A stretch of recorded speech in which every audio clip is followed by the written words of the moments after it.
আসসালামু আলাইকুম ওরহমতুল্লাহি ওবরাকাতু। আলহামদুলিল্লাহি রবিল আলমিন ওয়াসসালাতু ওয়াসসালামু আলা আশরাফিল আম্বিয়া মুরসালিন নবিয়ানা মুহাম্মদ ওয়ালা আলিহি ওয়াসাবিহি আজমাইন। রব্বি ইশরাহ লি সাদরি ওয়া ইয়াসসির লি আমরি ওয়াহলুল উকদাতাম মিন লিসানি ইয়াফকাহু কাওলি। আলহামদুলিল্লাহ, আমরা সূরা ইউসুফের শেষ সেকশনটা নিয়ে আলোচনা করছি। ইউসুফ আলাইহিস সালাম এবং ইয়াকুব আলাইহিস সালামের যে কাহিনী আল্লাহ বর্ণনা করলেন, সেটা বর্ণনা করার পরে আল্লাহ সুবহানাহু ওয়া তাআলা সরাসরি রাসূল সাল্লাল্লাহু আলাইহি সাল্লামের দিকে নির্দেশ করেই এই আয়াতগুলো নাজিল করেছিলেন। বলা যায় 102 থেকে এই আলোচনাটা শুরু হয়েছে এবং শেষ পর্যন্ত 111 পর্যন্ত সেই বিষয়টায় চলছে, এবং সেটার উপরে আমরা ইন্ট্রোডাক্টরি আলোচনা গত সেশনে করেছিলাম। বেসিক্যালি 102 নম্বর আয়াতকে ঘিরে আমাদের সেই আলোচনাটা আমরা করছিলাম। তো সেখানে বেশ কিছু বিষয়, ওভারঅল কিছু বিষয় আমরা আলোচনা করছিলাম। তো আমরা যদি কুইকলি যদি একটু আবার রিভিউ করি, কারণ আমরা আজকে 103, 4, 5 এভাবে আমরা হয়তোবা যাব। তো সেখানে আল্লাহ সুবহানাহু ওয়া তাআলার ফুল কাহিনীটা বর্ণনা করার পরে আল্লাহ যেভাবে আহসানুল কসাস, যেভাবে এখান থেকে হেদায়েত প্রাপ্ত হওয়া যায় সেই বিষয়গুলো মেনশন করছেন। কেন আপনারা দেখবেন যে এখন বিভিন্ন বর্ণনা, ইভেন কি এখন ভিডিওতে অনেক ইউসুফ জুলেখা অনেক ভিডিও চিত্র এখন আছে, বাজারে মানুষ তৈরি করছে, সেটা মানুষ দেখছে। কিন্তু এখানে সমস্যা হচ্ছিল, ওখানে অনেক বর্ণনাই কিন্তু ইরেলেভেন্ট। বলা যায় যে আসলে ইউসুফ জুলেখার বর্ণনা এটা না। বেসিক্যালি ইউসুফ আলাইহিস সালামের যে স্টোরিটা আল্লাহ সুবহানাহু ওয়া তাআলা কোরআনে বর্ণনা করছেন, সেখান থেকে এটাকে অন্য জায়গায় চলে গেছে, শিফটিং অন্য ফোকাসে চলে গেছে। এটা কিন্তু একটা বড় ধরনের ডেভিয়েশন বলা যায়। সেই জন্য আগে আমরা মনে করতাম যে এগুলো থেকে বাচ্চারা হয়তোবা স্টোরিটা জানবে, কিন্তু স্টোরিটা আল্লাহ যেভাবে বলছে সেভাবে জানা দরকার। ডেভিয়েটেড ওয়েতে জানলে বেসিক্যালি আল্লাহ যেটা লেসন আমাদেরকে দিচ্ছেন সেই লেসনটা কিন্তু আমরা সেখান থেকে নিতে পারবো। কেন আল্লাহ কোনো কিছু এমফেসিস দিচ্ছেন, কোনো কিছু উনি ইগনোর করছেন। আল্লাহ যে বিষয়গুলো ইগনোর করছেন সেগুলোকে আমরা সামনে নিয়ে এসে যদি আলোচনা করার চেষ্টা করি, তাহলে অবশ্যই সেটা পারপাস হয় না। তো এটা কিন্তু একটা গুরুত্বপূর্ণ বিষয়। যখন আমরা কোরআনিক টেক্সটে একটা জিনিস পড়ছি, এর বাইরে যখন আমরা এটা প্যারালালি অন্য কিছু দেখছি, যেখানে আসলে কোরআনের ফোকাসটার জায়গা থেকে অন্য জায়গায় নিয়ে যাওয়া হয়েছে, অতএব ওইটাও কিন্তু ডিসেপটিভ বলতে পারি। ওটা আমাদেরকে কী করবে, আমাদেরকে প্রতারিত করবে। কেন আসল খুব পাওয়ারফুল লেসন হচ্ছিল কোরআন মজিদে আল্লাহ সুবহানাহু ওয়া তাআলা সূরা ইউসুফের মাধ্যমে দিয়েছেন। যেখানে দুইটা নবীর কথা বলা আছে, একটা ইউসুফ আলাইহিস সালাম আর একটা হচ্ছে ইয়াকুব আলাইহিস সালাম। দুইজনের দুই নবীর একটা স্টোরি, এবং সেখানে আহসানুল কসাস বলার মাধ্যমে আল্লাহ সবচেয়ে বেস্ট ওয়েতে কীভাবে এখান থেকে আপনি আমি হেদায়েত পাবো, এবং সেটাই বেসিক্যালি আমাদেরকে খুব সুন্দরভাবে আল্লাহ ডেমনস্ট্রেট করতেছেন শেষের সেকশানে 102 থেকে। স্টোরিটা বলে বেসিক্যালি রাসূল সাল্লাল্লাহু আলাইহি সাল্লামের ইমিডিয়েট জীবনে এটা কীভাবে ইম্প্যাক্ট তৈরি করবে বা এখান থেকে কী লেসন নেবে, সেটাও আল্লাহ সুবহানাহু ওয়া তাআলা এখানে বলে দিচ্ছেন। অতএব এটার একটা সামগ্রিকতা আছে।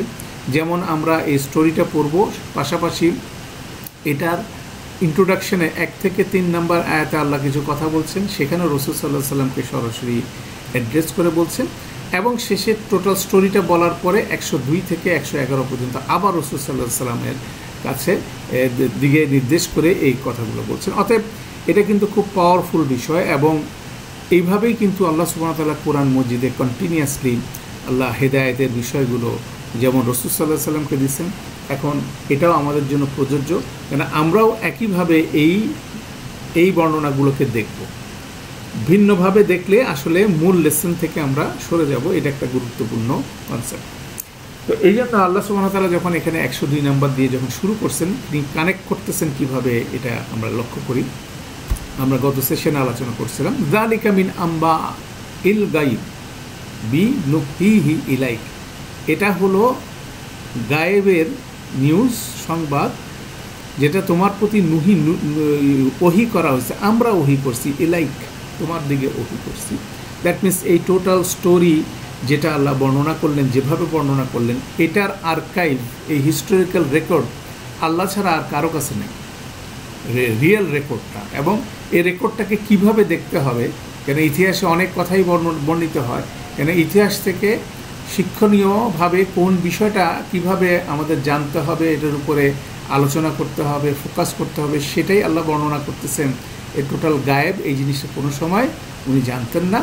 ওয়ামা কুনতা লাদাইহিম, তুমি ছিলে না তাদের সাথে, ইজ আজমাউ আমরাহুম ওয়াহুম ইয়ামকুরুন, এবং তাদের সাথে তুমি ছিলে না যখন তারা কি করছিল, সবাই মিলে একমত হয়ে তোমার বিরুদ্ধে কি করতেছিল, মানে ইউসুফ আলাইসাল্লামের বিরুদ্ধে তারা কি ষড়যন্ত্র করতেছিল। দ্যাট মিনস ইউসুফ আলাইসাল্লামের সে 10 ভাইয়ের বিষয়টা এখানে উনি হাইলাইট করলেন আল্লাহ সুবহানাহু ওয়া তাআলা। তো এটা দিয়েই বেসিক্যালি টোটাল স্টোরিটাকে কুইকলি কানেক্ট করলেন ইমিডিয়েট লেসনের দিকে। ইমিডিয়েট লেসনটা কিন্তু ওই জায়গায়, এবং সেটা রাসূল সাল্লাল্লাহু আলাইহি ওয়াসাল্লামের জীবনের পার্সপেক্টিভে যদি আপনি চিন্তা করেন, বেসিক্যালি উনি যখন মক্কায় এই সূরাটা রিসিভ করছেন, তখন ওনার ইমিডিয়েটলি ওনার কনফ্রন্টেশন ছিল কার সাথে? কুরাইশদের সাথে। এবং কুরাইশরা ওনার সবাই বলতে পারেন ওনার আপন ভাই ছিল না কেউ।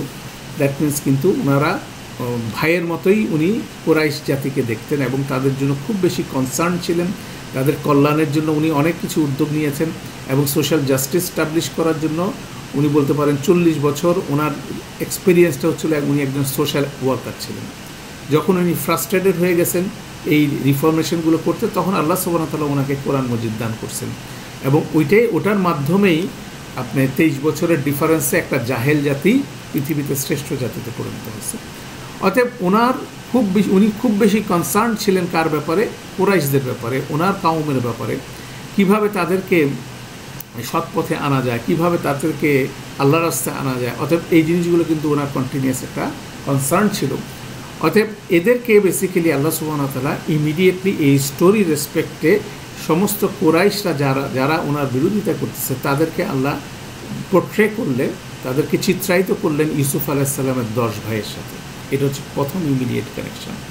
তো এইভাবেই কানেক্টেড করে উনি তারপরে 103 থেকে কন্টিনিউয়াসলি বর্ণনা করছে। যেমন আজকে আমরা যেটা আলোচনা করব, সেখানে বলা হচ্ছে ওয়ামা আকসারুন নাসি ওয়ালাউ হারাস্তা বিমুমিনিন, বেশিরভাগ মানুষই মুমিন হবার নয়, যদিও তুমি তাদের প্রতি কী করো, তাদেরকে খুব বেশি সেদিকে আকাঙ্ক্ষা করো যে তারা বিশ্বাস আনবে। এটা একটা স্টেটমেন্ট, খুব পাওয়ারফুল স্টেটমেন্ট, এবং এটা যেমন মক্কার কোরাইশদের জন্য অ্যাপ্লিকেবল, পাশাপাশি এটা ইউসুফ আলাইহিস সালামের ভাইদের যে স্টোরি ডেমনস্ট্রেটেড হচ্ছে সেখানেও ওই জিনিসটাই কিন্তু ফুটে আসছে, সেরকম একটা ফ্যাক্ট এখানে বলা হচ্ছে। এটাও একটা বিষয়। তারপর বলা হচ্ছিল ওয়ামা তাসআলুহুম আলাইহি মিন আজরিন, এবং না তুমি তাদের কাছ থেকে এই ব্যাপারে আলাইহিটা ইম্পর্টেন্ট একটা প্রোনাউন। আলাইহি বেসিক্যালি যেটা বলা হচ্ছে এই রেভেলেশনের কথা বলা হচ্ছে, কোরআন মজিদের কথা বলা হচ্ছে, যে তুমি তাদের কাছ থেকে এই কোরআন মজিদের বিনিময়ে কোনো রকম আজর তুমি তাদের কাছ থেকে চাও নাই, কোনো ধরনের রিওয়ার্ড বা কোনো ধরনের কম্পেনসেশন তাদের কাছ থেকে চাও নাই। ইন হুয়া ইল্লা যিকরুল লিল আলামিন, এটা সমস্ত আলামিনের জন্য একটা হচ্ছে স্মরণ, জিকির, সমস্ত আলামিনের জন্য একটা উপদেশ, একটা স্মরণ, একটা রিমাইন্ডার হিসাবে বলা হচ্ছে। এবং টেকনিক্যালি দেখবেন যে এই 104-এ বেসিক্যালি আয়াতটার একটা রূপু চিহ্ন আছে। যারা কোরআনে এই কম্পাইলেশনটা করছেন তারা এখানে রূপু চিহ্নটা দিয়ে এটাকে একটা সেকশন তৈরি করছেন। দ্যাট মিনস এই স্টোরিটাকে বর্ণিত হওয়ার পরে 102, 103, 104 এটার সাথে লিঙ্ক করে ওনারা রূপু দিয়ে এটাকে আলাদা করছেন। এরপরে 105 থেকে আরেকটা আলোচনা শুরু হচ্ছে, সেখানে আরেকটা বিষয়। সেখানে আমরা জানি যে সেখানে বলা হচ্ছে ওয়াকা আইয়িন মিন আয়াতিন ফিস সামাওয়াতি ওয়াল আরদি ইয়ামুরুনা আলাইহা ওয়া হুম আনহু মুরিদুন, আকাশ জমিনের কত নিদর্শন রয়েছে যেগুলোর পাশ দিয়ে তারা প্রতিনিয়ত অতিক্রম করছে, অথচ এটার প্রতি তারা বিমুখ হয়ে বসে আছে। ওয়ামা ইউমিনু আকসারুহুম বিল্লাহি ইল্লা ওয়া হুম মুশরিকুন, তাদের বেশিরভাগই কি বলে, মানে তারা মানে ইউমিনু আকসারু, তারা আল্লাহর উপর তাদের বেশিরভাগ যারাই ঈমান এনেছে তাদের বেশিরভাগই কী করতেছে, সাথে শিরিক করছে, সেটা আরেকটা কনসেপ্ট।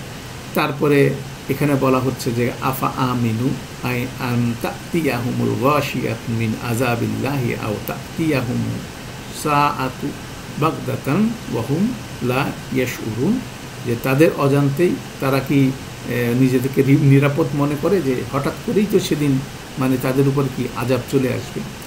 অতএব এই বিষয়গুলো আল্লাহ বর্ণনা করতেছেন। আরও কিছু বর্ণনা আছে, সেটা আমরা গ্র্যাজুয়ালি যাব।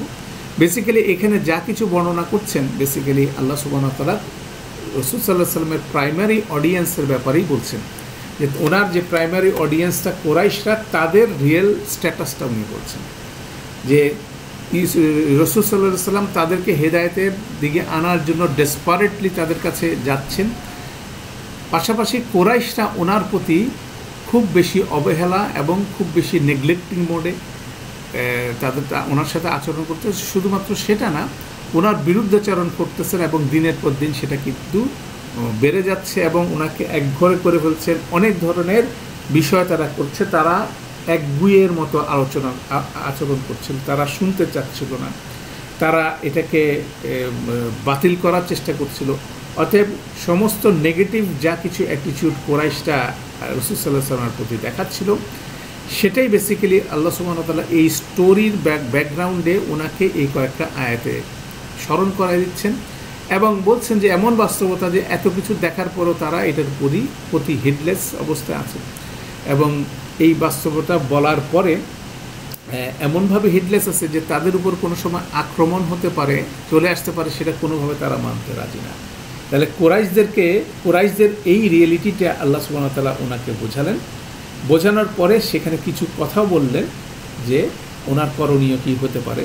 অতএব সেই জিনিসটাই বিষয়। কেন আল্লাহ সুবহানাহু ওয়া তাআলা যখন এখানে বলতেছেন যে তাদের বেশিরভাগ ঈমান আনবে না, তা আল্লাহ তো সব কিছু জানেন, আল্লাহ তো সব কিছু জানেন। তাহলে উনি যদি বলে দেন যে বেশিরভাগই ঈমান আনবে না, তাহলে সেক্ষেত্রে তাহলে দাওয়াতের প্রশ্ন আসে কোথায়? অতএব কথাগুলো কিন্তু সেই ফর্মে না, এটাকে এমনভাবে বলছেন, রিয়েলিটিটা বলে দিচ্ছেন যে it is a big challenge. এটাতে কী পরিমাণ বড় চ্যালেঞ্জ সেটা ওনাকে রিয়েলাইজ করার জন্য উনি রিমাইন্ড করতেছেন। পাশাপাশি এটাকে প্যারালাল করতেছেন ইউসুফ আলাইহিস সালাম সেই ভাইদের ব্যাপারে। কারণ ইউসুফ আলাইহিস সালামের সেই ভাইদেরকে ইয়াকুব আলাইহিস সালাম হেদায়েতের রাস্তায় পাশে থেকে কন্টিনিউয়াসলি দাওয়াত দিচ্ছেন, অথচ তারা শেষ পর্যন্ত তারা কী করতেছিল? এটাকে ডিনাই করছিল। তারপরে যখন ইনএভিটেবল পরিস্থিতি তারা আসলো, ইউসুফ আলাইহিস সালামের সামনে তারা পড়লো, সেক্ষেত্রে তারা চেঞ্জ হলো এবং তারা কী করলো? ঈমান আনলো এবং তাদের জীবন পরিবর্তন হলো। সেটাও একটা বিষয়। অতএব এটা কিন্তু একটা পাওয়ারফুল রিয়েলিটি যে রাসূল সাল্লাল্লাহু আলাইহি ওয়াসাল্লামকে আল্লাহ সুবহানাহু ওয়া তাআলা দিচ্ছেন। কেন সেই মুহূর্তে রাসূল সাল্লাল্লাহু আলাইহি ওয়াসাল্লাম কুরাইশদের সাথে এরকম কনফ্রন্টেশন একটা পজিশনে আছেন। আপনি যদি দুইটাকে প্যারালাল করেন তাহলে আপনি দেখবেন যে মক্কা বিজয় পর্যন্ত আবু সুফিয়ান কি রাসূল সাল্লাল্লাহু আলাইহি ওয়াসাল্লামের বিরোধিতা করছে এবং আবু সুফিয়ান মক্কা যখন রাসূল সাল্লাল্লাহু আলাইহি ওয়াসাল্লামরা শেষে আক্রমণ করলেন, সেই জায়গায় উনি যায় ঈমান আনছে। অর্থাৎ আবু সুফিয়ানের ক্যারেক্টারটা যদি আপনি চিন্তা করেন as a symbolic Mecca Quraysh নেতৃত্বদের বিষয়টা, তাহলে দেখেন যে এই স্ট্রাগলটা যে কত লম্বা হতে পারে সেটারও কিন্তু একটা পূর্বাভাস রাসূল সাল্লাল্লাহু আলাইহি ওয়াসাল্লাম কে আল্লাহ সুবহানাহু ওয়া তাআলা দিচ্ছেন এই প্যারালাল স্টোরিটার মাধ্যমে। এটাও কিন্তু একটা পাওয়ারফুল বিষয়। তো এখানে একটা ইন্টারেস্টিং বিষয় আমরা আবার একটু মনে করার দরকার, যে জিনিসটা বলছিলাম যে কোরআন মজিদে আল্লাহ সুবহানাহু ওয়া তাআলা কন্টিনিউয়াসলি আল্লাহ রাসূল সাল্লাল্লাহু আলাইহি ওয়াসাল্লামের সাথে কথোপকথন করছেন। যেমন এখানে বলছেন ইলাইকা যালিকা মিন আম্বাইল গায়বি নুহিহি ইলাইকা, যে তোমার প্রতি নাহনু নাকুসু আলাইকা আহসানাল কাসাসি বিমা আওহাইনা ইলাইকা হাযাল কুরআন। এই যে রাসূল সাল্লাল্লাহু আলাইহি ওয়াসাল্লামের প্রতি সেকেন্ড পার্সেন্টের যে কন্টিনিউয়াসলি কথা বলছেন। তো এখানে যারা কোরআন গবেষক তারা এখানে গবেষণা করে কয়েকটা ইন্টারেস্টিং বিষয় বের করছেন। সেটা হচ্ছে এরকম যে কোরআনে আপনি যদি দেখেন বিভিন্ন নবী রসুলের সাথে আল্লাহর ইন্টারাকশনগুলো আপনার রেকর্ডেড আছে। সেগুলোকে অ্যানালাইসিস করে যদি দেখেন তখন সেখানে দেখবেন যে বিভিন্ন নবী রসুল আল্লাহকে উদ্দেশ্য করে দোয়া করছে, তাদের পরিস্থিতি বর্ণনা করছেন এবং তার কাছে কিছু চাইছেন। এই ধরনের বর্ণনা কিন্তু আছে। এবং এটার বিপরীতে আল্লাহ সুবহানাহু ওয়া তাআলা তাদেরকে বিভিন্ন সময় বিভিন্ন রকম সাপোর্ট দিয়েছেন। সেটা হচ্ছিল এমন, সেটা এই সূরা ইউসুফের বর্ণনায় আপনি যদি আপনাকে দেখেন সাপোর্টগুলো যেভাবে বর্ণিত হচ্ছে, সেটা মাথায় যদি আমরা প্রথমে নেই তাহলে কনসেপ্টটা বুঝতে সুবিধা হবে। যেমন ধরেন ইউসুফ আলাইসাল্লামকে ছোটবেলায় একটা স্বপ্ন দেখালেন, ঠিক আছে? স্বপ্ন যেভাবে দেখালেন, উনি যেভাবে ব্যাখ্যা করলেন, ইয়াকুব আলাইসাল্লাম বুঝলেন এটা হচ্ছিল একটা ওহী। এবং সেখান থেকে ইয়াকুব আলাইসাল্লাম ইউসুফ আলাইসাল্লাম, বালক ইউসুফ আলাইসাল্লামকে বললেন যে এইভাবে তোমার রব তোমাকে কি করছেন, পছন্দ করছেন। এবং সে ওনার নবুয়তের সংবাদটা উনি দিলেন। তাহলে ইন্টারাকশনটা দেখেন কিভাবে হলো। এরপরে যখন ইউসুফ আলাইসাল্লাম, বালক ইউসুফ আলাইসাল্লামকে যখন ইয়েতে নিক্ষেপ করা হলো, কূপের মধ্যে নিক্ষেপ করা হলো, সেখানে আল্লাহ সুবহানাহু ওয়া তাআলা সরাসরি বললেন আওহাইনা ইলাইহি, যে আল্লাহ সুবহানাহু ওয়া তাআলা ইউসুফ আলাইসাল্লাম, বালক ইউসুফের উপর ওহী করলেন যে তুমি যখন তোমার ভাইদেরকে এটা একসময় তুমি জানাই দেবে। অর্থাৎ এখানে দেখা যাচ্ছে ওহীর কথা সরাসরি এখানে বলা আছে। এরপরে বিভিন্ন স্টোরিতে বর্ণনায় কোনো জায়গায় আল্লাহ সুবহানাহু ওয়া তাআলা ইউসুফ আলাইসাল্লামকে কি বললেন, ইউসুফ আলাইসাল্লাম আল্লাহকে কি বললেন। ইউসুফ আলাইসাল্লামে কন্টিনিউয়াসলি বলে যাচ্ছে, আল্লাহর প্রশংসা করছেন, আল্লাহর শুকরিয়া আদায় করছেন, কিন্তু আল্লাহর তরফ থেকে ওরকম বিষয়গুলো কিন্তু সরাসরি ওরকম বিষয় কিন্তু আর কোনো বর্ণনা নেই। ইভেন কি ইয়াকুব আলাইসাল্লামের এই যে ডায়েট স্ট্রেস সিচুয়েশন, কষ্ট করে এই পরিস্থিতির মধ্যে, বিভিন্ন পরিস্থিতির মধ্যে উনি যাচ্ছেন, উনি অন্ধ হয়ে যাচ্ছেন, হ্যাঁ, দুঃখে, এই সমস্ত পরিস্থিতিগুলোর মধ্যে যদি চিন্তা করে দেখেন, ইন্টারভেনশন আল্লাহর তরফ থেকে কিভাবে ইন্টারভেন করা হলো সেটা কিন্তু পরিষ্কারভাবে ওরকম নাই। যেমন ধরেন ইয়াকুব আলাইসাল্লামের যখন উনি ওনার দৃষ্টিশক্তি চলে গেল, সেই মুহূর্তে উনি ফিল করলেন যে হ্যাঁ, খুব স্ট্রংলি ফিল করলেন যে ইউসুফ আলাইসাল্লাম জীবিত আছে। ওনার ছেলেরা যদি তার বিরুদ্ধে যখন কথা বলছে, তখন উনি একটা কথা বলছেন, আমি আল্লাহর তরফ থেকে যা জানি তোমরা সেটা জানো না। তাহলে উনি কীভাবে জানেন? তাহলে it is one sort of feelings বলতে পারেন, বা আল্লাহর তরফ থেকে উনি যেহেতু নবী, অর্থাৎ উনি এক ধরনের ওহী প্রাপ্তির একটা বিষয়গুলো ওনার মধ্যে ছিল হয়তোবা, কিন্তু ওগুলো এক্সপ্লিসিটলি কোরআন মজিদে কিন্তু বলা হয়নি। পাশাপাশি আরেকটা ইনস্ট্যান্স যদি আপনারা দেখেন, শেষের দিকে আসলাম, সেটা হচ্ছিল ইউসুফ আলাইসাল্লাম যখন ওনার শার্ট দিয়ে ওনার ভাইদেরকে পাঠালেন ইয়াকুব আলাইসাল্লামের কাছে, তখন সেই ইউসুফ আলাইসাল্লামের গন্ধ সুদূর মিশর থেকে উনি কেনানে অনুভব করলেন। এটাও একটা অলৌকিক বলতে পারেন বিষয়, ওহী বলতে পারেন। অর্থাৎ এইগুলো কিন্তু সব বলা যায় যে ওয়ান সর্ট অফ ইনডাইরেক্ট বিষয়গুলো এই নবী রাসূলদের জীবনে ঘটছে। এটা অন্তত কোরআন মজিদের বর্ণনাগুলোর মধ্যে থেকে দেখা যায়। কিন্তু এখানে যদি আপনি খেয়াল করেন যে রাসূল সাল্লাল্লাহু আলাইহি সাল্লামের প্রতি আল্লাহ সুবহানাহু ওয়া তাআলা সরাসরি সেকেন্ড পার্সেন্টে কন্টিনিউয়াসলি কথা বলছেন, সেভাবে কোরআনের আয়াতগুলো নাজিল হচ্ছে এবং কোরআনের আয়াতগুলো নাজিল করতেছে, এবং এটার ফার্স্ট লিসেনার হচ্ছে কিন্তু রাসূল সাল্লাল্লাহু আলাইহি সাল্লাম। এটা ওনার মাধ্যমে নাজিল হচ্ছে, অতএব উনি প্রথম শুনতেছেন, তারপর আমরা শুনতেছি। অতএব ওনাকে বলা হচ্ছে ওয়ান সর্ট অফ যে রাসূল সাল্লাল্লাহু আলাইহি সাল্লাম আল্লাহকে কি বলছেন সেরকম কোনো কোট আপনি কোরআন মজিদে তেমন একটা পাবেন না। আল্লাহ কি বলছে রাসূল সাল্লাল্লাহু আলাইহি সাল্লামকে, এটা আবাসা ওয়া তাওয়াল্লা একটা পরিস্থিতির মধ্যে আল্লাহ সুবহানাহু ওয়া তাআলা রাসূল সাল্লাল্লাহু আলাইহি সাল্লাম বললেন তুমি ভুল বঞ্চিত করেছো, ঠিক আছে? অর্থাৎ আপনি যদি ন্যারেশনগুলো দেখেন, আল্লাহ এই কোরআন মজিদকে রাসূল সাল্লাল্লাহু আলাইহি সাল্লামের জীবনের সাথে মিশায় এমনভাবে নাজিল করছেন, উনি আল্লাহ সুবহানাহু ওয়া তাআলা কন্টিনিউয়াসলি রাসূল সাল্লাল্লাহু আলাইহি সাল্লামের সাথে কথা বলছেন। এটা এই জন্য জরুরি যে এটাই হচ্ছে পাওয়ারফুল বিষয় এই জন্য যে কথাটা আল্লাহ বলতেছেন সেটার কোনো রিয়েলিটি ইনস্ট্যান্টলি নবী রাসূলরা দেখেন নাই। যেমন ইয়াকুব আলাইহিসসালাম এবং ইউসুফ আলাইহিসসালাম এরকম একটা কষ্টকর পরিস্থিতির মধ্যে ওনারা সবরের সাথে আল্লাহর উপরে তাওয়াক্কুল করে ঈমান রেখে কিভাবে আগালেন, হ্যাঁ, যেখানে বাস্তবতা টোটালি ভিন্ন। সেক্ষেত্রে বলা হয় যে প্রথম যে স্বপ্নটা বর্ণনা করা হলো, সে স্বপ্নটাই ছিল তাদের জন্য ওহীর মতো, এবং তারা এই যেহেতু ওহী, এই ঘটনা ঘটবে যে এই সমস্ত 10 ভাই কি করবে, আলটিমেটলি ইউসুফ আলাইহিসসালামের সাথে এনোমসিভিটি দূরত্ব করবেই, তার অধীনে তাকে মেনে নিবে, তাকে তার নবুয়ত মেনে নিবে এবং তার সাথে কমপ্লাই করবে। এইটা হচ্ছিল প্রথম স্টোরি, শুরু হলো এটা দিয়ে। এরপরে যা কিছু ঘটতেছে সবগুলো এই ডিরেকশনে ঘটে না, টোটালি ডিফারেন্ট ডিরেকশনে ঘটছে। অর্থাৎ এই নবী দুইজন কীভাবে তাদেরকে ইমানকে অটুট রাখবে, অর্থাৎ এই রেভেলেশনটা ছিল তাদের জন্য ওয়ান অফ দি অ্যাঙ্কর বলতে পারেন, একটা অ্যাঙ্করের মতো কাজ করছে, যেটার মাধ্যমে ওনারা বুঝতে পারছেন যে হ্যাঁ, যাই কিছু ঘটুক না কেন সব কিছু আল্লাহর নিয়ন্ত্রণে আছে, একটা সময় এসে কি হবে, সেই জায়গায় এখানে রেজুলেশনটা হবে, রিডেমশনটা হবে। অতএব এটা একটা কিন্তু পাওয়ারফুল ইমানের বিষয়। ঠিক আছে, আপনি রিয়েলিটি দেখছেন না, কিন্তু আপনি জানেন যেহেতু আল্লাহ বলছেন বিষয়টা সেটা ঘটতে যাচ্ছে। এটা কিন্তু একটা বিশ্বাসের জীবনে খুব খুব চ্যালেঞ্জিং একটা বিষয়, কন্টিনিউয়াসলি আমরা ফেস করি। রাসূল সাল্লাল্লাহু আলাইহি ওয়াসাল্লাম ফেস করছিলেন যে উনি যখন মক্কায় কুরাইশদেরকে দাওয়াত দিচ্ছিলেন এবং সেখানে টোটালি অ্যাডভার্স সিচুয়েশন ওনাকে ফেস করতে হচ্ছে, কিন্তু ওনার সাথে কন্টিনিউয়াসলি কী আসতেছে? আল্লাহর কথা, আল্লাহ ওনার সাথে কথা বলতেছেন। এই প্রতিটা কথাই হচ্ছিল কিন্তু খুব পাওয়ারফুল হয়েতে ওনাকে বুস্ট আপ করছেন, যেখানে কোনো রিয়েলিটি নাই, যেটা উনি বলছেন কেউ এটা বিশ্বাস করছে না, অথচ উনি সামনের দিকে আগায় যাচ্ছেন এবং ওনার স্ট্রেংথটা কোথায় ছিল? স্ট্রেংথটা ছিল কোরআন মাজিদ। এটা হচ্ছিল গুরুত্বপূর্ণ। এবং যে জিনিসটা আমরা এখানে প্যারালাল করতে চাচ্ছি যে রাসূল সাল্লাল্লাহু আলাইহি ওয়াসাল্লামের প্রতি যেভাবে ডাইরেক্টলি আল্লাহ সুবহানাহু ওয়া তাআলা কথা বলছেন, আমরা যেটা কোরআন মসজিদের মধ্যে যে ইনস্ট্যান্টগুলো পাই, সেটা কিন্তু অন্য নবী রাসূলদের কাছে ওইভাবে আল্লাহ সুবহানাহু ওয়া তাআলা হয়তোবা বলেন নাই। তো রাসূল সাল্লাল্লাহু আলাইহি ওয়াসাল্লামের প্রতি যেভাবে বলছেন কোরআন মজিদে সেটা রেকর্ডেড অবস্থা আছে। তো এটা কিন্তু একটা পাওয়ারফুল বিষয়।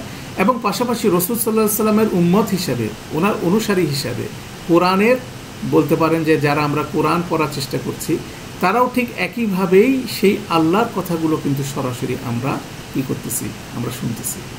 আল্লাহ সুবহানাহু ওয়া তাআলা আমাদেরকে কথা আমাদের উদ্দেশ্যে বলছেন, রাসূল সাল্লাল্লাহু আলাইহি ওয়াসাল্লামের মাধ্যমে বলছেন এবং কোরআন মজিদে কিন্তু কথোপকথনগুলো ওভাবে রেকর্ডেড আছে। এবং এগুলো সবগুলো কিন্তু আপনার আমার ঈমানের জন্য, আপনার আমার বিশ্বাসের জন্য এক একটা গ্যারান্টি হিসাবে কাজ করবে। এই জন্য আমাদেরকে প্রতিনিয়ত কোরআন মজিদ পড়ার জন্য বলা হচ্ছে, বুঝে বুঝে। সলাতের মধ্যে আমরা পড়ছি, বুঝে বুঝে পড়া উচিত আমাদের, কেন এগুলো সব গ্যারান্টি হিসাবে কাজ করতেছে।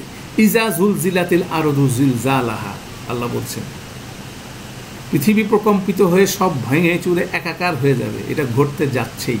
এটার কোনো আলামত দেখা যাচ্ছে এবং এটার কোনো আলামত আপনি এখন কেউ দেখছেন না, কিন্তু আল্লাহ যেহেতু বলছে এটা ঘটতে যাচ্ছে, আল্লাহ যেহেতু বলছে কিয়ামত আসছে, আল্লাহ যেহেতু বলছে সেখানে কি আছে? জান্নাত আছে, জাহান্নাম আছে, এগুলো সব আল্লাহর পক্ষ থেকে আসছে কথা, এগুলো গ্যারান্টেড।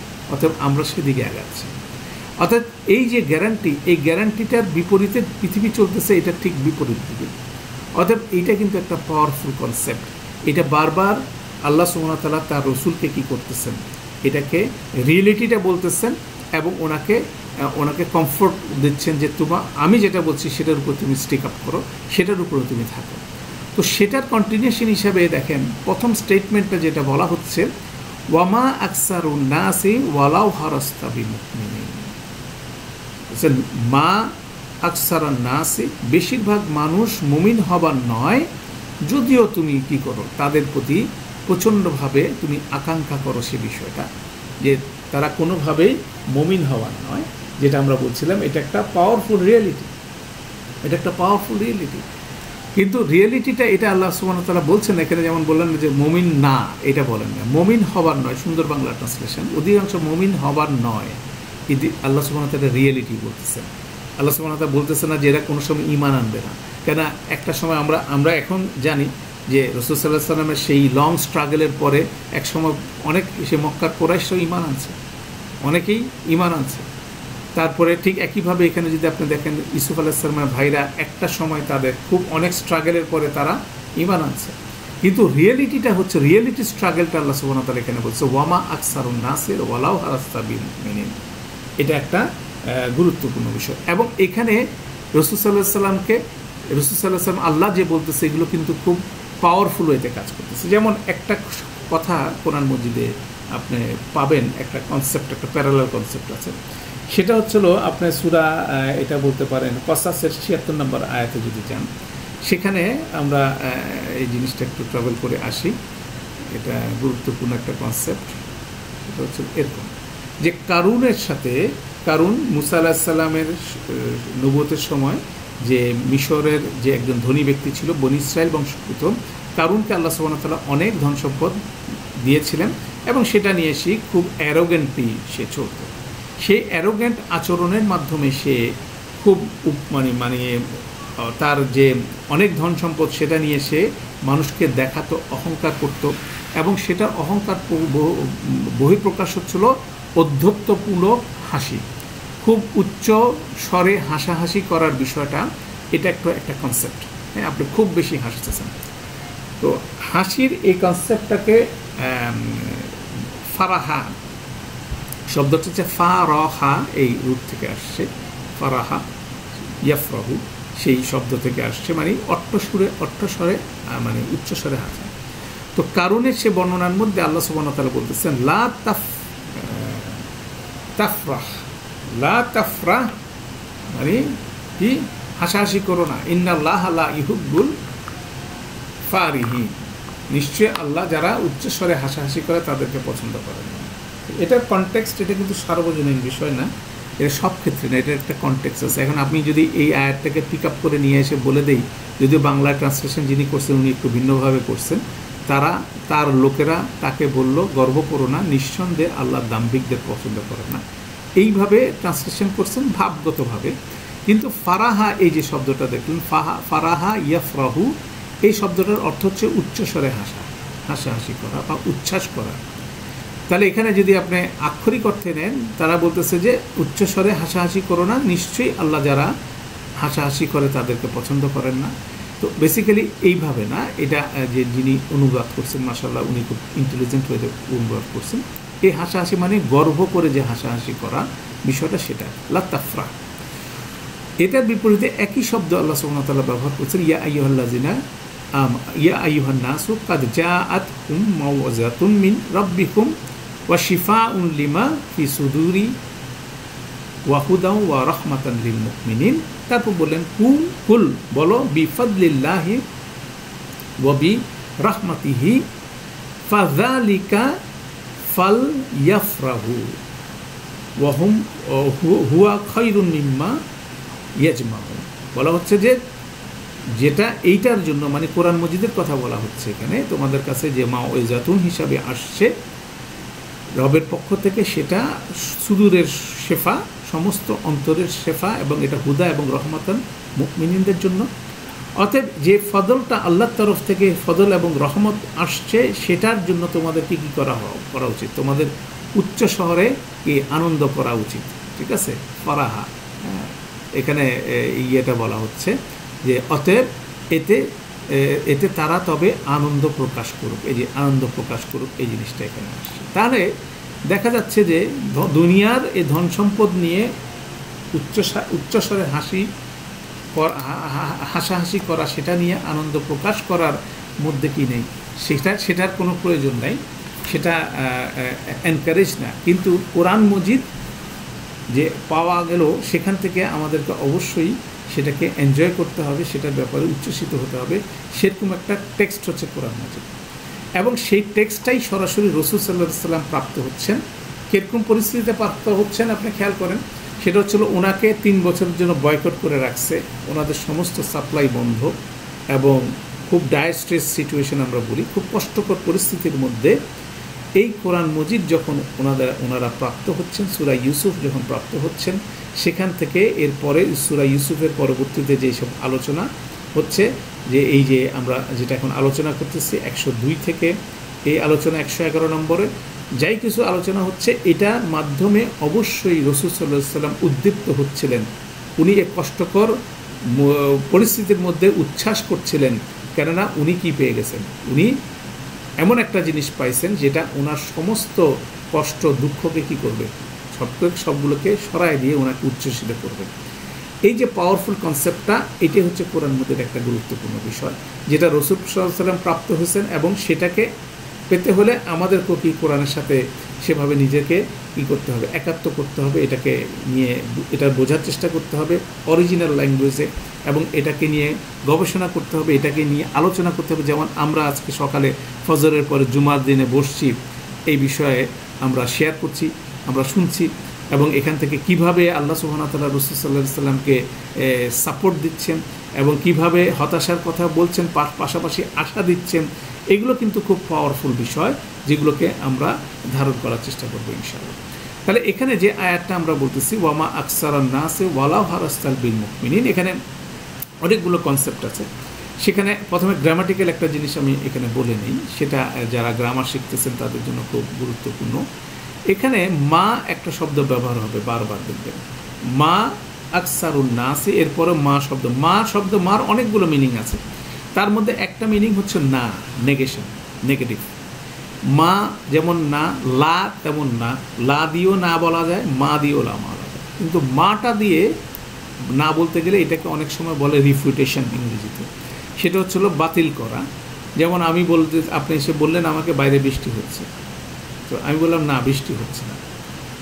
এখন আপনি এসে বললেন যে বাইরে বরফ পড়তেছে, বাংলাদেশে এসে যদি আমাকে আপনি বলেন যে বাইরে কিন্তু বরফ পড়তেছে, কিন্তু কোনোভাবেই না। এই যে আমি বললাম যে কোনোভাবেই না, এই কোনোভাবেই না এই জিনিসটাকে আমি এক্সপ্রেস করব আরবিতে কী দিয়ে? মা দিয়ে। এবং এই মার সাথে একটা পেয়ারিং আছে বা, বি। এই যে মার সাথে যদি বি, এই জিনিসটাকে যদি কম্বিনেশন হয়, এটা হচ্ছে এক্সট্রিম লেভেল অফ নেগেশন, মানে খুব কঠিনভাবে না বলা এবং বাতিল করা। তো বেসিক্যালি এই জন্য বলছি যে আমরা ট্রান্সলেশনে পড়ে যাচ্ছি, কিন্তু এটা কি ডিগ্রিতে এটাকে বাতিল করা হচ্ছে, কিভাবে এটা না বলা হচ্ছে, সেটা কিন্তু গ্রামারটা না বুঝলে আমরা বুঝবো না। কেন আল্লাহ খুব শক্তিশালীভাবে বলছে ওয়ামা আকসারুন নাসি বিমুমিনিন। এখন বেসিক্যালি এটা যেমন একটা স্ট্রাকচার আপনি দেখলেন, পাশাপাশি এখানে আরেকটা স্ট্রাকচার ঢুকে আছে, সেটা হচ্ছে ওয়ামা আকসারুন নাসি বিমুমিনিনা। এটা হচ্ছে বেসিক্যালি সেন্টেন্স। মাঝখানে ওয়ালাও হারাস্তা, এটা আরেকটা সেন্টেন্স এখানে ঢুকে গেছে। এটা আমরা আরবিতে বলি জুমলা এতেরাদিয়া, মানে ইন্টারসেপটিভ একটা সেন্টেন্স। যেমন এটা আমরা অনেক সময় কথা বলার সময় বলি যে নর্মাল যদি আপনি চিন্তা করেন, আমরা যখন বলি রসুল সাল্লাল্লাহু আলাইহি সাল্লাম বলেছেন, রসুল বলার পরে রসুল বলেছেন, এর মাঝখানে সাল্লাল্লাহু আলাইহি সাল্লাম যে এটা বললেন, এটাকে আমরা বলি জুমলা এতেরাদিয়া, মানে আমি ইন্টারসেপ্ট করে একটা কথা বললাম যেটা গুরুত্বপূর্ণ। মানে রসুল সাল্লাল্লাহু আলাইহি সাল্লামের নাম বলার পরে আমি নামের সাথে সাথে ওনাকে আমি একটা সালাম দেব, অতএব এটা কিন্তু একটা গুরুত্বপূর্ণ বিষয়। হ্যাঁ, এটা একটা প্রায়োরিটির বিষয়। অতএব জুমলা এতেরাদিয়া কিন্তু এই ধরনের কতগুলো ফাংশনালিটি এক্সপ্রেশনের মধ্যে করে।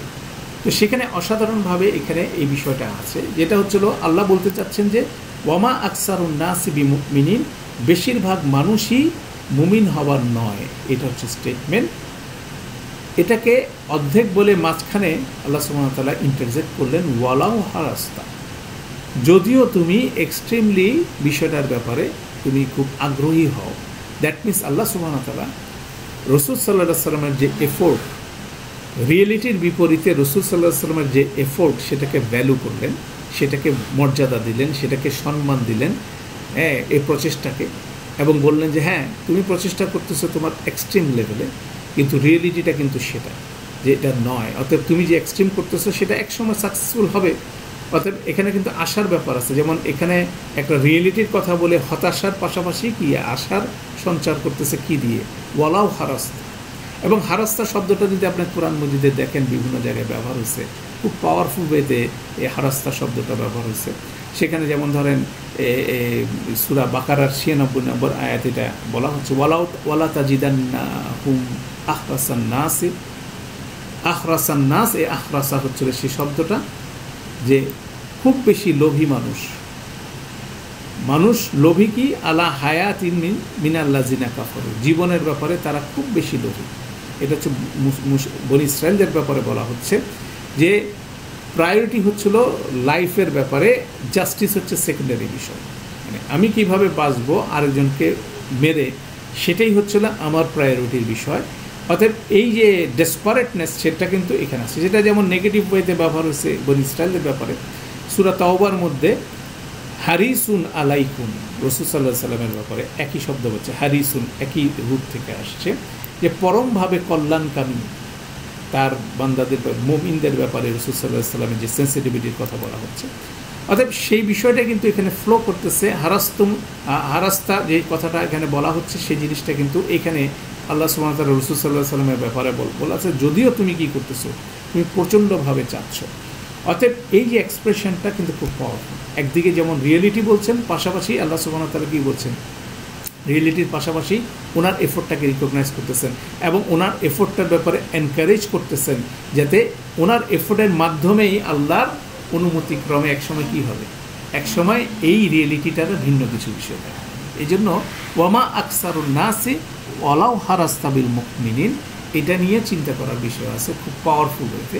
কেন আল্লাহ সুবহানাহু ওয়া তাআলা ওয়ালাউ হারাস্তাকে মাঝখানে ঢুকালেন এবং সেটার মাধ্যমে একটা নেগেটিভ স্টেটমেন্টকে কীভাবে আল্লাহ এনকারেজিং স্টেটমেন্টে কনভার্ট করলেন, রিয়েলিটিটা বললেন এবং ওনার এফোর্টটাকে আল্লাহ সুবহানাহু ওয়া তাআলা রিকগনাইজ করলেন। অসাধারণভাবে এই আয়াতটা এখানে ফ্লো করতেছে, এটাও কিন্তু দেখার মতো বিষয়। আচ্ছা, এরপরে আমরা এই আয়াতের আরও কতগুলো বিষয় ব্যাকগ্রাউন্ডটা আমরা বলি। এটাতে আমরা একটা অ্যানালাইসিস বললাম। এটা তাফসীরগত ব্যাকগ্রাউন্ডে যেটা সবচেয়ে পপুলার ওয়েতে আপনার বিভিন্ন মুফাসসিররা বর্ণনা করছেন, সেখানকার মধ্যে বলছেন যে আমরা যদি এটা ফিরে যাই, একটা বর্ণনা আছে, এটার ব্যাকগ্রাউন্ড হিসেবে সূরা ইউসুফের বর্ণনা হিসেবে একটা বর্ণনা আছে। সে বর্ণনাটা হচ্ছে এভাবে যে মদিনার বনি ইসরাইলদের কাছে মক্কার কোরাইশের কিছু লোকজন যে বুদ্ধি চাইতে গেল যে আমাদের এখানে একজন নবী দাবি করে হাজির হয়েছেন, এখন আমরা তাকে কিভাবে ট্যাকেল করবো। এখন সে যেসব কথা বলতেছে সেটার বিপরীতে আমরা কোনো কথাই বলতে পারতেছি না। হ্যাঁ, তো এখন আমরা কি করতে পারি? তখন সেখানে বর্ণনায় বলা আছে যে তারা এসে বনি ইসরাইলের যে ইহুদি যারা রেবাই, তারা বুদ্ধি দিল যে ইউসুফ আলাইহিস সালামের স্টোরিটার ব্যাপারে ওনার বক্তব্য জানানোর জন্য। কেননা এটা বনি ইসরাইলের ওস্তাদরা এটা জানে যে এটা খুব মানে জটিল একটা বর্ণনা, তাদের হিস্ট্রিতে তাদের রেকর্ডের মধ্যে আছে। অতএব এটা আরবের কোনো লোকের, সাধারণ লোকের এটা বা আরবের কোরাইশদের এটা জানার কোনো প্রশ্নই ওঠে না। ঠিক আছে, এটা কোনো প্রশ্নই ওঠে না। অতএব এটার ব্যাপারে জিজ্ঞাসা করো। সেই আসপেক্টটাই বেসিক্যালি সেই কুরাইশ নেতৃত্বের লোকজন এসে রাসূল সাল্লাল্লাহু আলাইহি সাল্লামকে একটু বেকায়দায় ফেলানোর জন্য এই প্রশ্নগুলো করছিল এবং সেটার বিপরীতে সূরা ইউসুফ নাজিল হয়েছে, সেটার একটা বর্ণনা আছে, সেটা রেফারেন্স এবং এটার অথেন্টিসিটি কতটুকু সেটা নট কনফার্মড। যারা মুফাসসির আলোচনা করছেন তারাও এটা কনফার্ম না যে এটার কতটুকু অথেন্টিক। তো ওনারা এটার সাথে এটা লিঙ্ক করতেছেন এভাবে যে সেটা রেসপেক্টে যখন এই সূরার বর্ণনায় ইউসুফ আলাইহিস সালামের বর্ণনাটা শেষ হলো 101 নম্বর আয়াতে, তখন এটার ইন্ট্রোডাকশন এভাবে হচ্ছে যালিকা মিন আম্বাইল গায়বি নুহিহি ইলাইক, এটা তোমার জানার কথা না, এটা আমি জানাইছি বলে তুমি জানতেছো। দ্যাট মিনস একসাথে ওই অ্যাড্রেসটা তাদের প্রশ্ন, যেটা এটা বেসিক্যালি আল্লাহর কিতাব, এটা হচ্ছে আল্লাহর কিতাব। অতএব আল্লাহর কিতাবের সমস্ত ইনফরমেশান আল্লাহর তরফ থেকে আসছে এবং এই যে রসুল যার মুখ দিয়ে এটা বেরোচ্ছে আল্লাহর রিপ্রেজেন্টেটিভ উনি, মানে আল্লাহর মানে রসুল বার্তাবাহক বেসিক্যালি আল্লাহ বলতেছেন, নট রিপ্রেজেন্টেটিভ, এটা ভুল বলছি, এটা অবশ্য বলা উচিত না। সেটা হচ্ছিল আল্লাহর বার্তাবাহক যিনি কি করতেছেন এই বিষয়টা ক্যারি করতেছেন, এই মেসেজটা ক্যারি করতেছেন। অতএব উনি নিজ থেকে কোনো কিছু বলবেন না, এগুলো সব আল্লাহ যা বলবেন সেটাই বলবেন। অতএব এই কনসেপ্টটাই বেসিক্যালি কোরআন মজিদে বারবার আল্লাহ পাওয়ারফুল ওয়েতে বলছেন।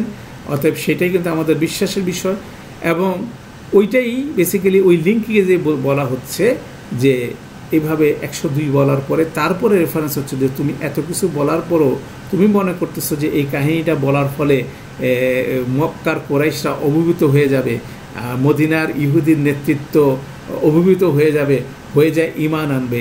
যদিও তুমি এটা এক্সপেক্ট করতেছো, সেটার বিপরীত হচ্ছে ওয়ামা আকসারুন নাসি ওয়ালাউ হারাস্তা বিমুমিনিন। ওনারা এভাবে এক্সপ্লেন করতেছেন যে এটা বেসিক্যালি মক্কার যে কোরাইশ নেতৃত্ব যারা তার কাছে এই প্রশ্ন নিয়ে এসেছিল এবং পাশাপাশি মদিনার যে ইহুদি রেবাই তাদের দিকেই বেসিক্যালি ইন্ডিকেট করেই এই আয়াতের বিষয়টা নাজিল হয়েছে।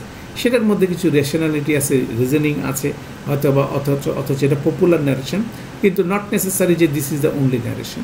সেখানে বেসিক্যালি রাসূল সাল্লাল্লাহু আলাইহি সাল্লামকে আল্লাহ সুবহানাহু ওয়া তাআলা, আমরা যেটা বলছিলাম টু ওয়ে এটা এক্সপ্লেনেশন হতে পারে, একটা এটা রেফারেন্স হতে পারে, কিন্তু বেসিক্যালি প্র্যাকটিক্যালি মানে ইমপ্লিকেশন হচ্ছিল যে মক্কার কোরাইশরা এবং মদিনার যে ইহুদিরা বাইরা তারা কোনো অবস্থাতে ঈমান আনবে না, কারণ তাদের বিষয়গুলো কিন্তু টোটালি ভিন্নভাবে আছে।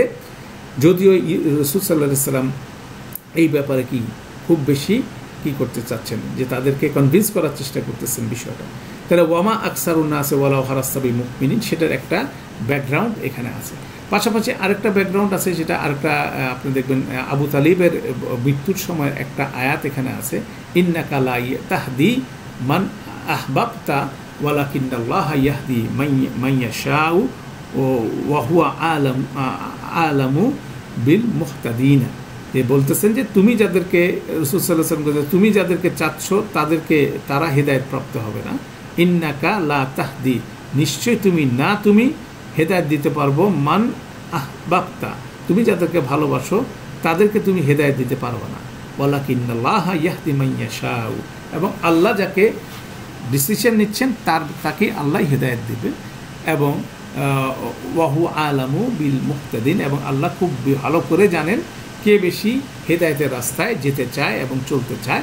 অতএব সে বিষয়টা কিন্তু বলতেছে একই লাইনের এই আয়াতগুলো বেসিক্যালি এখানে প্রবাহিত হচ্ছে।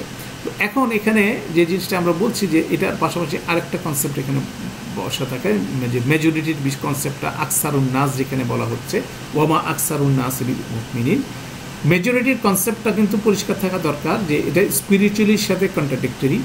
যে স্পিরিচুয়ালি মানে ব্যাপার হচ্ছে আমরা মনে করি যে সবাই মিলে ভোট দিছে তাহলে সেই হবে দেশের রাজা বা তো এটা হচ্ছে আমাদের কনসেপ্টের বিষয়। বিভিন্ন কারণে মেজরিটির কারণে আমরা মনে করি বেশি সৈন্য হলে আমরা বেশি ক্ষমতাবান, হ্যাঁ, বেশি অর্থকরী হলে আমরা বেশি সফল, এগুলো হচ্ছে আমাদের কনসেপ্ট। কিন্তু স্পিরিচুয়াল রিয়েলিটিতে আল্লাহ সুবহানাহু ওয়া তাআলা এটাকে টোটালি কী করছেন না, বলছেন যে এটা কোনোভাবে মেজরিটি কনসেপ্টটা, কেন মেজরিটির কনসেপ্টটা হচ্ছিল এটা বেসিক্যালি যারা ইনফ্লুয়েন্সিয়াল থাকে একটা মেজরিটির মধ্যে তারা কিছু জিনিস সেখানে রিসাইড করে দেয়, বাকিরা বেসিক্যালি ফলো করতে করতে নিরুপায় হয়ে অনেক সময় ফলো করে। যেমন ধরেন আমাদের বর্তমান সময় সুদের যে প্রচলন, মেজরিটির লোকই তো এটার মধ্যে ঢুকে বসে আছে, কিন্তু এটা কি রিয়েলিটি, এটা কি জাস্টিফাইড? পেপার কারেন্সির কথা বলা হচ্ছে, ডিজিটাল কারেন্সির কথা বলা হচ্ছে, এগুলো কিন্তু হেলদি জিনিস না ইকোনমির জন্য। একটা হেলদি ইকোনমির জন্য এটা কিন্তু ভালো জিনিস না, কিন্তু এটা ম্যাক্সিমাম মানুষ এটাতে অভ্যস্ত হয়ে গেছে। অতএব সেই জিনিসটা কিন্তু একটা প্রেশার কিন্তু ক্রিয়েট করতেছে। অতএব প্রেশারের বিপরীতে কম্প্রোমাইজের কোনো সুযোগ নাই স্পিরিচুয়ালিতে, সেটা কিন্তু কোরআন মজিদে বারবার বিভিন্ন জায়গায় বলা হচ্ছে। এবং এই যে 10 ভাই যেটা বলতেছে সেটাকেই তারা ইনফ্লুয়েন্স করে নিয়ে যাবে এবং সেটাকেই তারা প্রিভেইল করবে, তাদের ফ্যামিলির মধ্যে সেটা জারি রাখবে। অতএব এটার মাধ্যমে কিন্তু স্পিরিচুয়ালিটি হয় না, সেই জিনিসটা কিন্তু বলা হচ্ছে এখানে যে তারা যেভাবে বলতেছে সেভাবে কোনোভাবেই ঈমানকে ডিফাইন করা যাবে না। এবং এরপরে আরও আয়াতটা আমরা যেটা দেখতে পারি সূরা আনামের 116 নম্বরে, ওয়া ইন তুতিউ আকসারা মান ফিল আরদি, আর যদি তুমি দুনিয়ার বাসিন্দাদের অধিকাংশদেরকে আজ্ঞা পালন করো, মানে অনুশাসনকে মেনে নাও, তাহলে কি করবে তারা? ইউদিল্লুকা আন সাবিলিল্লাহ, তারা তোমাকে কি করবে? আল্লাহর রাস্তা থেকে কি করবে? দল্লা করে দিবে।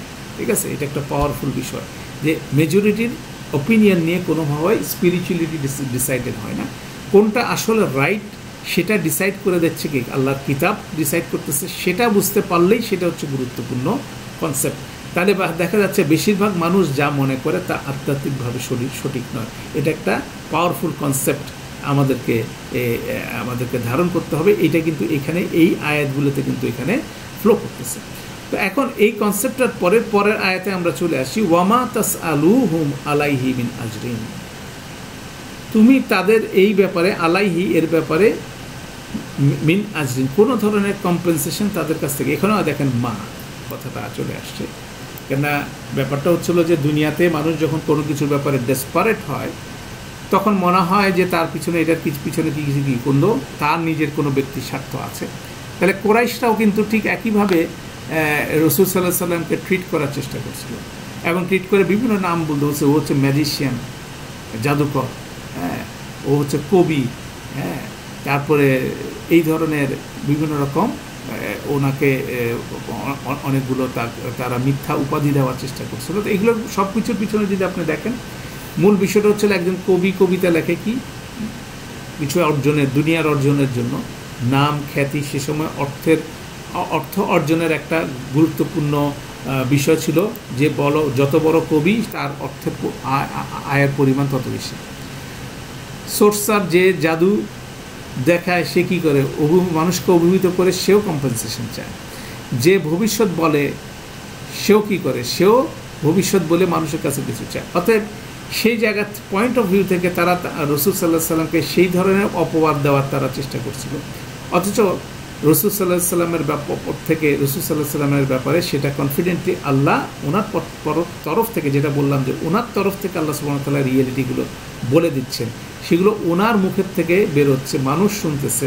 যেমন এটা ওনার জন্য একটা রিমাইন্ডার, ওনার জন্য একটা অ্যাপ্রিসিয়েশন, ওনার জন্য একটা বড় ধরনের সাপোর্ট, পাশাপাশি সবাই সেই জিনিসটা জেনে যাচ্ছে ওয়ামা তাসআলুহুম আলাইহি মিন আজরিন, এবং কোনো অবস্থাতে উনি এটার বিপরীতে কোনো ধরনের কি চায় না, উনি কোনো ধরনের রিওয়ার্ড বা কোনো রকম কম্পেনসেশন চায় না।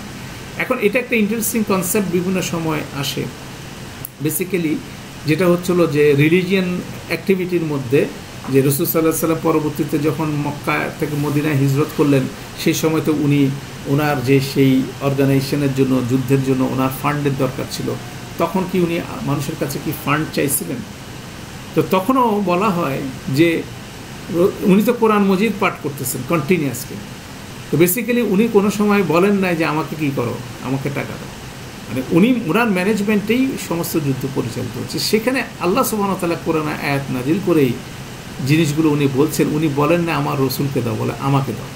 সেটার সবচেয়ে বিখ্যাত ফ্রেজ হচ্ছে এখানে কোরআন মজিদে, ইন তুকরিদুল্লাহ কারদান হাসানা, যদি তোমরা আল্লাহকে কি দাও, উত্তম ঋণ দাও, ইউদাইফহু লাকুম ওয়া ইয়াগফিরু লাকুম আল্লাহু শাকুরুন হালিম, মান যাল্লাযী ইউকরিদুল্লাহ কারদান হাসানান ইউদাইফাহু লাহু আদওয়াফান কাসীরা। যে আল্লাহ সুবহানাহু ওয়া তাআলা সেটাই বলতেছে যে এই রসুলকে দিবা, বেসিক্যালি রসুলকে দিচ্ছ না, এটা কাকে দিচ্ছ, আমাকে দিচ্ছ। অতএব রসুল সাল্লাল্লাহু আলাইহি ওয়াসাল্লামের ব্যাপারগুলো কিন্তু টোটালি ভিন্ন বিষয়, এবং এই বিষয়গুলো কিন্তু খুব ইন্টেলিজেন্ট ওয়েতে আপনাকে দেখতে হবে, কেন এই স্টেটমেন্টগুলো অনেক মিস ইন্টারপ্রিটেশন হতে পারে। এরপর এর সাথে যে জিনিসটা আল্লাহ সুবহানাহু ওয়া তাআলা এটার সাথে অ্যাটাচ করে দিলেন, ইন হুয়া ইল্লা যিকরুল লিল আলামিন। ইন হুয়া বেসিক্যালি এখানে গ্রামার যারা বুঝেন, ইন ইল্লা একসাথে ব্যবহার হলে হুয়া যিকরুল লিল আলামিন, এটা হচ্ছিল, এটা শুধুমাত্র, এটা হলো সমগ্র মানব জাতির জন্য উপদেশ মাত্র, যিকরুল লিল আলামিন স্মরণ মাত্র, ঠিক আছে, এটা বলছেন। তো এখন দুইটা জিনিস এখানে খুব সুন্দর ইন্টারেস্টিং বিষয়, যে এইটা কোরআন মজিদকে বলা হচ্ছে, কোরআন মজিদ সমস্ত বর্ণনা ধারণ করতেছেন, যেটা রাসূল সাল্লাল্লাহু আলাইহি ওয়াসাল্লাম বলছেন সেটা নিজের জীবনের হেদায়েতের কাজে লাগাচ্ছেন এবং অন্যদেরকে এনকারেজ করতেছেন, তোমরাও কি করো, এটা হেদায়েতের কাজে লাগাও। কিন্তু ম্যাক্সিমাম মানুষ কি করতেছে, সেখান থেকে কি করতেছে না, কোনো উপদেশ নিচ্ছে না। এর আগের আয়াতের সাথে কানেকশন এটা, যে ব্যাপারটা হচ্ছিল যে ম্যাক্সিমাম মানুষ তো এটা বিশ্বাসই করছে না, এটা একটা বিষয়। তাহলে দেখা যাচ্ছে খুব অল্প মানুষ বিশ্বাস করছে, এবং এটার বিনিময়ে কোনো রকম রিওয়ার্ড বা কোনো রকম কম্পেনসেশন যারা এটা প্রচার করছে তারা চাচ্ছে না। তাহলে বিষয়টা কি, ইন হুয়া ইল্লা যিকরুল লিল আলামিন, এটা সমস্ত মানবজাতি, সমস্ত সৃষ্টি বলতে পারেন, সমস্ত যাদের আকল আছে তাদের সৃষ্টির জন্য এটা হলো একটা স্মরণ, একটা রিমাইন্ডার। এটা সমস্ত জিন জাতির জন্য রিমাইন্ডার, সমস্ত মালাইকাদের জন্য রিমাইন্ডার, সমস্ত মানুষের জন্য রিমাইন্ডার হিসাবে কাজ করতেছে। তাহলে রিমাইন্ডারটার যদি অল্প কয়েকজন লোকই এটা জানে, তাহলে এটা কিভাবে সমস্ত মানব জাতির রিমাইন্ডার হয়? এটা হচ্ছে সবচেয়ে মাইন্ড ব্লোয়িং একটা কনসেপ্ট এখানে আল্লাহ সুবহানাহু ওয়া তাআলা দিয়ে দিচ্ছেন, সেটা একটু অনুধাবন করা জরুরি আমাদের প্রত্যেকেরই। সেটা হচ্ছিল, বিষয়টা হচ্ছিল এটা, যে এই অল্প কয়েকজন মানুষই সাফিসিয়েন্ট হবে এই কিতাবকে, এই বাণীকে সমগ্র পৃথিবীতে সঞ্চারিত করতে। কেন এটাই আলটিমেটলি যুগে যুগে এইটাই ঘটে আসছে। কেন আমরা বলছিলাম যে আমরা সবসময় মনে করি একটা কনসেপ্ট, সেটা হচ্ছিল আমার যদি অনেক টাকা থাকতো আমি অনেক অনেক ভালো ভালো কাজ করতে পারতাম, এটা একটা কনসেপ্ট আমাদের মানুষের মধ্যে থাকে। আমার যদি অনেক সৈন্য থাকতো, আমার যদি ক্ষমতা থাকতো, আমি এই করতাম সেই করতাম, অনেক কিছু আমরা বলি। তো এটার বিপরীতে আমাদের কন্ট্রাস্ট হচ্ছিল এটা, যে ইমানটা জরুরি। ইমানের সাথে যদি আমি আল্লাহর বাণীকে যদি ধারণ করতে পারি, তাহলে আমি হচ্ছে সবচেয়ে পাওয়ারফুল মানুষ। সেটা যদি একজন হয়, দুইজন হয়, পাঁচজন হয়, শত শত কোটি মানুষের বিপরীতে তারাই কিন্তু আলটিমেটলি কী করবে, ডমিনেট করবে। এবং ইতিহাস সেটাই বলে, এবং সেটাই এখানে বলা হচ্ছে যে অল্প কিছু ব্যক্তি, খুব অল্প জনই কিন্তু ইমান আনবে, তুমি যতই চেষ্টা করো। কিন্তু সেই অল্প কিছু মানুষই কিন্তু আলটিমেটলি কী হচ্ছিল, এই কিতাবকে কি ছড়াই দেবে সমগ্র পৃথিবীতে, তাই না? সেই জিনিসটা হচ্ছিল, এটা কিভাবে, এটা সত্য, এটা যিকরুল লিল আলামিন। কিন্তু আপনি যিকরুল লিল আলামিন, আলামিনের কাছে তো পৌঁছানো যাচ্ছে না, এক কদমই আগানো যাচ্ছে না। আপনি এক পা দিচ্ছেন, সাথে সাথে তারা মারতেছে, তারা আপনার উপর অত্যাচার করতেছে, আপনাকে কনফাইন করে রাখছে সেই মক্কার সেই ভ্যালির মধ্যে। রাসূল সাল্লাল্লাহু আলাইহি ওয়াসাল্লাম ওনার সাহাবীদেরকে কনফাইন করে রাখছে। তাহলে এটা যিকরুল লিল আলামিন হয় কীভাবে? কিন্তু আল্লাহ সুবহানাহু ওয়া তাআলা যখন বলতেছেন এটা যিকরুল লিল আলামিন, এটা যিকরুল লিল আলামিন, এটা হবে। এখন আমরা পিছন দিকে তাকায় দেখি সেই সাহাবীরা, যে গুটি কয়েক সাহাবীরা তাদের ঈমানকে অটুট রাখতে পারছিলেন, সেটারই ফ্রুটস হিসাবে, সেটা ছিল বীজ। সে বীজ থেকে গাছ হতে, গাছ থেকে বনের পর বন হতে হতে সারা পৃথিবীর আনাচে কানাচে এই কোরআন মজিদ ছড়ায় গেছে। কিন্তু সেই সময় কুরাইশ নেতৃত্ব, এটা তো কুরাইশের মক্কার মধ্যে এটা স্প্রেড আউট করার জন্য তারা কী করতেছিল, বাধা দিচ্ছিল। তাহলে এগুলো কিন্তু খুব পাওয়ারফুল কোড আল্লাহ সুবহানাহু ওয়া তাআলা এখানে দিচ্ছেন। এবং এখানে দেখেন আমাদের এই রুকুটা এখানে কনক্লুড হয়ে যাচ্ছে 104 নাম্বার। এখান থেকে এরপরের আয়াতগুলো শুরু হচ্ছে। এখান থেকে যেমন ধরেন, এটা আমরা জাস্ট একটু টাচ করব আজকে, কেন এটা একটা লম্বা আলোচনা, তবু আমি এটা ডেপথটা বলতেছি যে কতটুকু যেতে পারে। এটা বলার পরে তারপরে যেটা বলো, ওয়াকাইন মিন আয়াতিন ফিস সামাওয়াতি ওয়াল আরদি ইয়ামুরুনা আলাইহা ওয়া হুম আনহা মুরিদুন। তারা কতটুকু মানে এটার ব্যাপারে উদাসীন, সেই ব্যাপারে আল্লাহ বর্ণনা করতে বলতেছেন যে আকাশ জমিনে কত নিদর্শন আছে যা তারা রেগুলার সেটার মধ্যে দিয়ে তারা যাচ্ছে, অতএব এগুলোর ব্যাপারে তারা মুরিদুন, এটার ব্যাপারে তারা উদাসীন। এটা ছিল পাওয়ারফুল একটা কনসেপ্ট। আমরা প্রতিনিয়ত, যেমন এখানে কুরাইশদের কথা বলা হচ্ছে, এটা বনি ইসরায়েলদের কথা বলা হচ্ছে, সেখানে ইউসুফ আলাইহিস সালামের ভাইরাও এখানে ইনক্লুডেড। তারা কত রকম সাইন তাদের আশেপাশে দেখছে, কিন্তু এগুলোকে তারা ইগনোর করে গেছে, একটার পর একটা ইগনোর করে গেছে। ঠিক আছে, এটার পাশ দিয়ে যাচ্ছে। তাহলে এটা কিন্তু একটা বড় আলোচনার বিষয়। তো সেটাও মুফাসসিররা বর্ণনা করছেন। সেটা নিয়ে আপনাকে আমাকে চিন্তা করতে হবে যে ওয়াকাইন মিন আয়াতিন ফিস সামাওয়াতি ওয়াল আরদ, আকাশ জমিনের কত নিদর্শন। ইয়ামুরুনা, তারা এটার পাশ দিয়ে হেঁটে যায়, আলাইহা, এটার পাশ দিয়ে চলে যায়, ওয়াহুম আনহু মুরিদুন, এবং এটার মধ্যে প্রতি তারা একেবারে বিমুখ হয়ে বসে আছে। ঠিক আছে, এরা এই বিমুখ হয়ে বসে আসছে। এবং সেখান থেকে এরপরের স্টেটমেন্টটা হচ্ছিল ওয়ামা ইউমিনু আকসারুহুম বিল্লাহি ইল্লা ওয়াহুম মুশরিকুন। এটাও কিন্তু ঠিক আগের আয়াত যেটা আমরা পড়লাম, 103 নম্বর যেটা আয়াত আছে, দেখেন এই 103 নম্বর আয়াতটার সাথে এটাকে যদি আপনি একটু রেডি করেন, আপনি দেখবেন ওয়ামা আকসারুন নাসি ওয়ালাউ হারাস্তা বিমুমিনিন ওয়ামা ইউমিনু আকসারুহুম বিল্লাহি ইল্লা ওয়াহুম মুশরিকুন। এই 103 106কে একসাথে ব্লেন্ড করে দেখবেন, মাঝখানে দুইটা জিনিস ঢুকছে। আমরা এটা নেক্সট ক্লাসে দেখার চেষ্টা করবো। আমরা জাস্ট আপনি যদি এটা নিয়ে একটু স্টাডি করেন, আপনি এটা নিয়ে যদি একটু চিন্তা করেন, আমাদের নেক্সট ক্লাসের আলোচনাগুলো আপনার কাছে ইনশাল্লাহ আরও রেলিভেন্ট মনে হবে। কারণ আমরা কিছুটা চিন্তা করে এসে যদি ক্লাসে বসি, আমাদের সেশনগুলোতে বসি, তাহলে আপনারা ব্যাকগ্রাউন্ডের মধ্যে থেকে এখান থেকে আপনি হয়তো বা কিছু এডিশনাল জিনিস পাবেন। এটা কিন্তু ইন্টারেস্টিং। আমি এই ক্লুটা দিচ্ছি 103 106-এর মধ্যে আপনি ক্রস করেন। বলা হচ্ছে যে বেশিরভাগ মানুষ, তুমি যতই আকসারুন নাস বলা হচ্ছে, ওয়ামা আকসারুন নাস, বেশিরভাগ মানুষ মুমিন হওয়ার না, বিশ্বাসী হওয়ার নয়, যদিও বা তুমি প্রচণ্ডভাবে চাও এবং প্রচেষ্টা করো। এটা একটা কনসেপ্ট। দ্যাট মিনস অল্প কিছু মানুষ কী করবে, ঈমান আনবে। এবং অল্প কিছু মানুষই কী করবে, আলটিমেটলি সেই ঈমানটাকে কী করবে, ঈমানের জোরে সেই এই কিতাবকে সারা পৃথিবীর মানুষের জিকির হিসাবে কী করবে, এটাকে স্প্রেড আউট করবে। সেটা 104-এ গেল। তো 106-এর মধ্যে যেটা বলা হচ্ছে ওয়ামা ইউমিনু আকসারুহুম বিল্লাহি ইল্লা ওয়াহুম মুশরিকুন। তাহলে এখানে বলা হচ্ছে যে এখান থেকে 103 নম্বর আয়াতে যে অল্প কয়েকজন যারা ঈমান আনবে, তাদের মধ্যে আবার বেশিরভাগ কি করে, আল্লাহর উপর ঈমান আনে, সাথে কি করে, শিরিক করতে থাকে। দ্যাট মিনস কত ওই অংশের মধ্যে থেকেও দেখা যাচ্ছে অনেকগুলো বাদ যাচ্ছে।